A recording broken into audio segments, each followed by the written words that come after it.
Okay na siya. Hindi siya fingerlings. Hindi katulad noon ng area. Pisto niya fingerlings.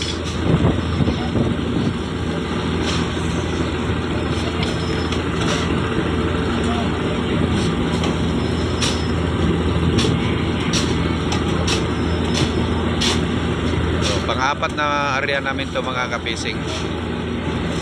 Yung tatlong area namin naka 400 mahigit na kami. Kaya okay pa rin yung huli natin ngayong gabi na to. Kahapon naka 600 mahigit kami.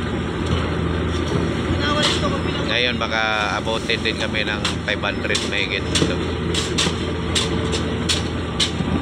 So, pangalawang salok, medyo marami-rami kumpara sa una. Yun. Dito tayo banda.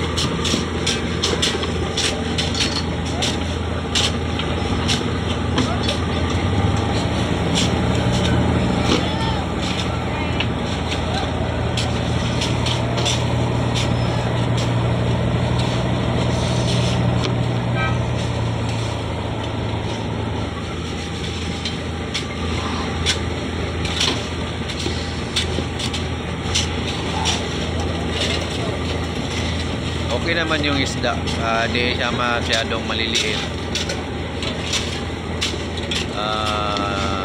Mayroong small medium, mayroong small, pero lalaki siya. Wala akong nakitang babae. Pangatlong salok.